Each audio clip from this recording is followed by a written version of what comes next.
Welcome to our third episode of Community Connect, where we'll be speaking with Kerianne and Katie of Cure Soaps.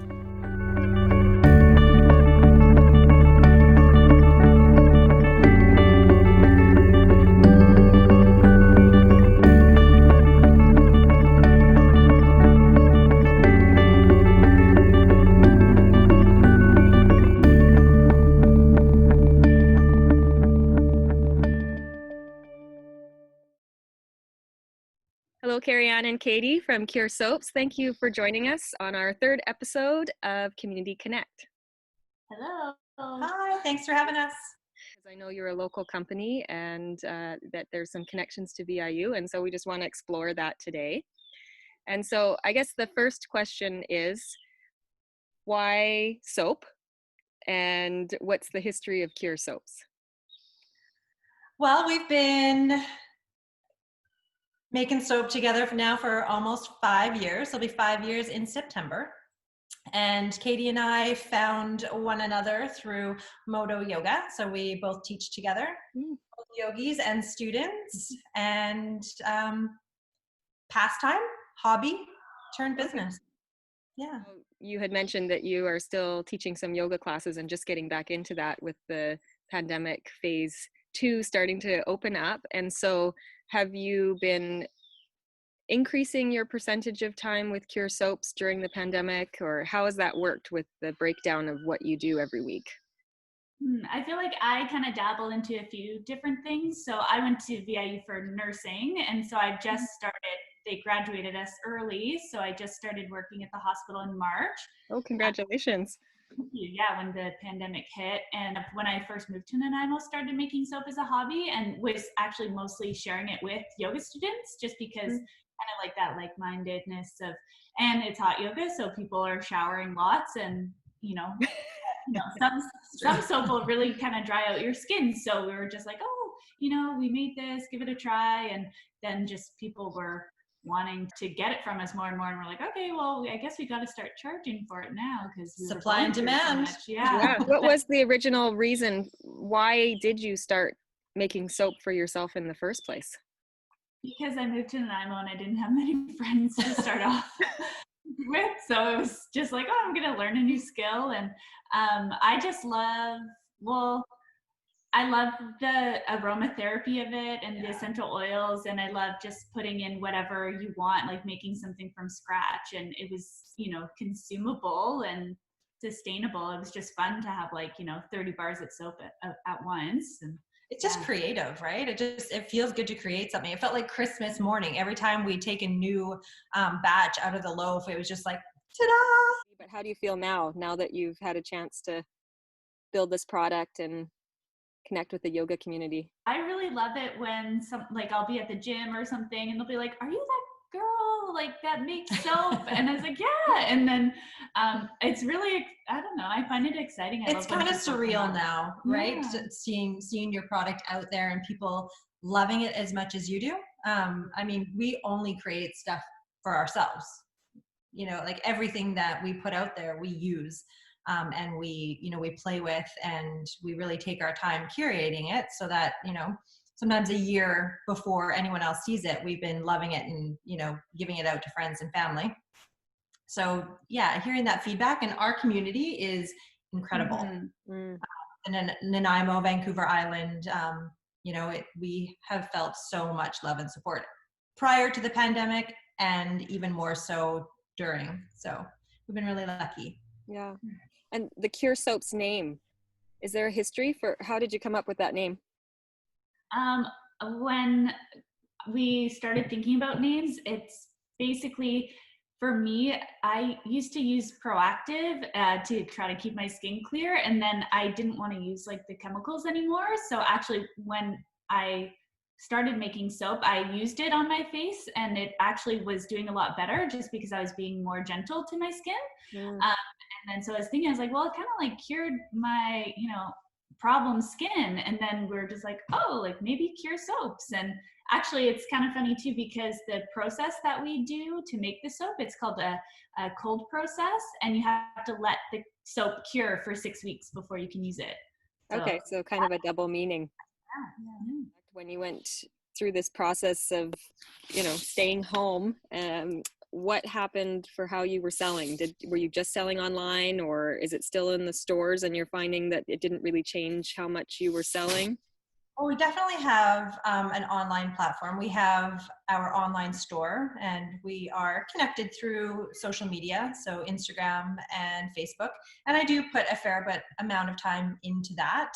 And I've met so many wonderful small businesses through Instagram and Facebook.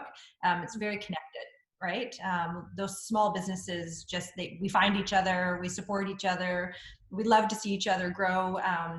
And it could be, us as a soap company as well as another soap company. And I want to see them do just as well, if not better. I mean, there's room for all of us, right?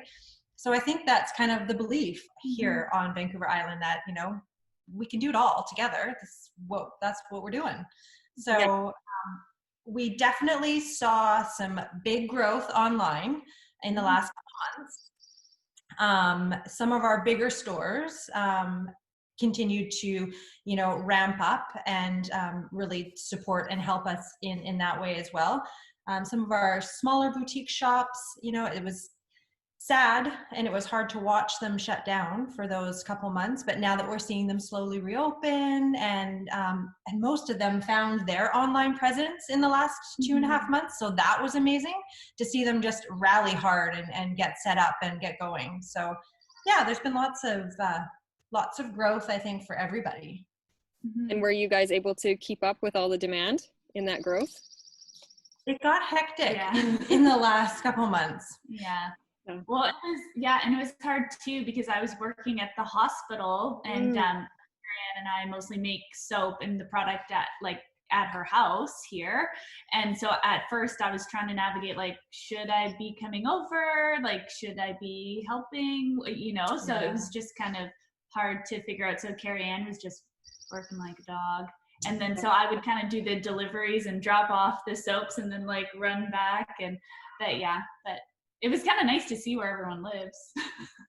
And my husband, he rallied too. He was my delivery man, and he was working hard. We do all of our own deliveries locally. Oh. We show up with the bag at your door. It's us. That is very community, isn't it? Yeah, it is. Yeah, that's amazing. Most people are really surprised when we show up. Hi, we're here. And so what stores do have it when you're saying those boutique stores that are starting to open up in Nanaimo? Departure Bay Aromatherapy, both of the Moto studios, a couple of places like Soap Essentials in Parksville, Alcove Living in Qualicum Beach, a couple little boutique shops in Victoria. I mean, some of our bigger stores are still kicking it. Country Grocer, right? That didn't go down. So some of the big grocery stores, Save on Foods. What are your most popular soaps that people buy? Anything with lavender, essential oil in it, like a lavender tea tree, which is really good as a facial bar. There is lavender and calendula, and it's very, I say what really makes our soap stand out is very aesthetically pleasing. So like the colors, and it's all natural. There's no, fake dyes or anything in it, but the lavender calendula has little calendula petals, charcoal, super popular. And then grapefruit and lemongrass. Yeah. Rose geranium, it's a really beautiful bar. You were saying that you started using a soap that helps your skin clear up after using years of a more harsh chemical type soap. What was that particular kind? Because I'm sure people are going to want to know. Oh yeah, that was the tea tree eucalyptus bar. Okay. Yeah, and so that one doesn't have any clay in it. It's just kind of like a clean bar, and there's some oatmeal in it, so just like a really gentle exfoliant. But the charcoal is really good for your skin too. And then we have a pumpkin bar, and everyone picks it up thinking it's going to smell like a pumpkin spice latte, but it doesn't, because pumpkin doesn't really smell like anything. It's just pumpkin pulp that we put in it. So it's actually unscented.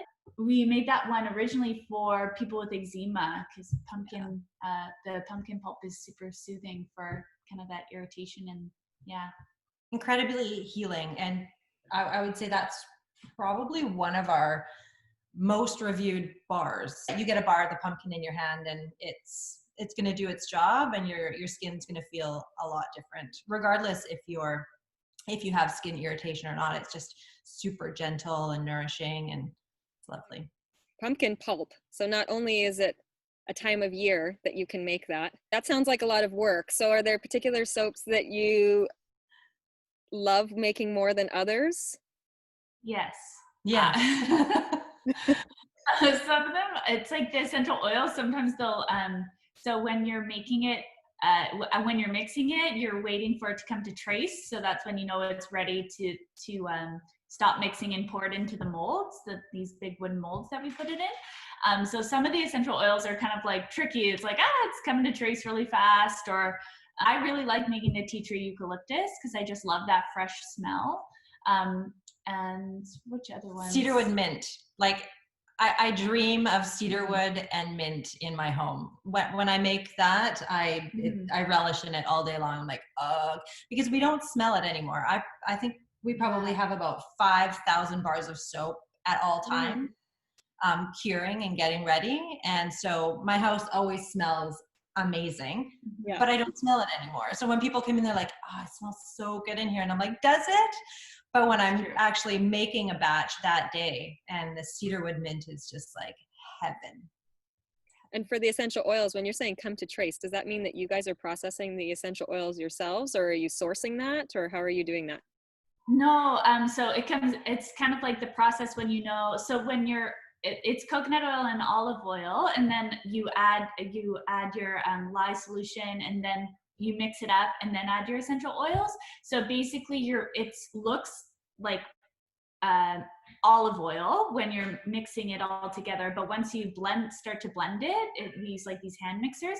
And once you start to blend it, it starts to get the consistency of vanilla pudding. So that's so it's more of like the soap making process. It's quite beautiful when you're making it, watching it change form.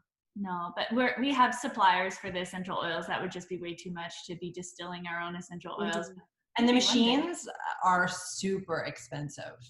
I looked into it before. I had wanted to distill rosemary, and it's not just the equipment, it's the sheer amount of rosemary plant that you would need to get the tiniest amount of oil. Essential oils are super expensive, right? Like, we specifically only go for EcoCert and steam distilled, so and or organic where we can, and it is incredibly expensive. So that fills through to the cost of your soap. Yeah. Yes, we don't make money on soap. And so technically those ingredients, you could eat that soap. Yes, people ask us all the time. We're like, don't, but yes, you can. Because they really do look like these big, beautiful chunks of fudge. So how do you guys price your product? Is it based on the ingredients, or is it you try and keep everything the same price across the board? Yeah, well, at the start, we thought about making it different depending on which essential oils were in them. But then it was just easier to make it kind of the same price across the board. So some bars, there's less of that margin, and there's a little bit more. But yeah, I know when I first started, it's like, I never want to charge more than $5 a bar, but then just everything, over 5 years, things just more expensive, and shipping costs are, crazy. But yeah, so all the soaps are $7 online, and then we'll have like market specials when we're selling them and things like that. And we have lots of like promotions online, like flash sales online. And we want people to keep using it, to have it like be a sustainable product that they can use. But really, like one of the bars will last you about 6 weeks, unless like you're a man and you have a super hairy chest. Then it just like, I always tell them, I'm like, use a puff, because like your chest is spread up the bar. You can cut the bars too, right? Yeah. It's nice to just like cut a chunk off, use what you need at this time, and then And what's nice is you guys basically have at all times an opportunity to give gifts at Christmas and birthdays, and it's kind of like made to order now. And we have that option online too, right? We can put gift boxes together and whatnot, and ship them out for you, which is kind of fun. And I love that too, because quite often it'll say, what do you want to add to your box? And most times people just say, you know what's best, and I'm sure. I'd love to put that together. I've seen that you have some other products on there. Is there something that you're going to start focusing on more in the future now that your soaps have established themselves in the market? Well, we do have quite a few retailers that carry our skincare line. Our recovery serum is and may even be more popular online than our bars of soap, and then our body butters, which are just, again, heavenly. Yeah, they smell so good. There's a really nice lemongrass, like a lime lemongrass. It's called honey citrus, and that one's super popular. And I'd say, yeah, the thing with the skincare line, it's so lots of companies, you dilute the product with water, and then you have to add preservatives so that they can keep the shelf life. But ours is just super concentrated, so just like the pure shea butter, beeswax, essential oils, and so you just need such a small amount. So I'd say that's really what people love about the body butter. And then the recovery is just, it has this amazing kind of like earthy frankincense sort of scent to it. And yeah, you just need such a small amount, so it lasts a really long time. It's just really good quality. Yeah. And that's a big piece for us, is less is more.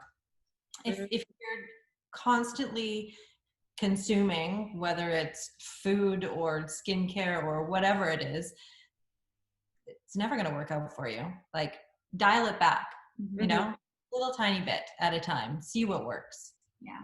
And we just like making stuff that we want to use. Yeah, that's true. And then, it's nice that other people want to use it too. And I'm sure just because you guys have the, focus on yoga and the lifestyle of health and balance and well-being, that helps too. And so I'm sure that the two kind of messaging goes together really well. Yeah. And just like self-care, like take care of yourself, right? It's like you're putting the lotion on because you love your skin, not because you're like, at odds with your skin and wanting it to be something maybe it's not, it's just Yeah, I think as we all emerge from our homes and become more active in the community again, we're all going to start to see more sun and just need to have a little bit of self-care. So I really love the messaging, and I have actually used some of the soaps before, and I'm going to go ahead and see if I can find your the skincare line. Where is that located in a store? Palm Market here in Nanaimo, they carry our full line, and so do both of the Moto studios. Departure Bay Aromatherapy as well. Yeah.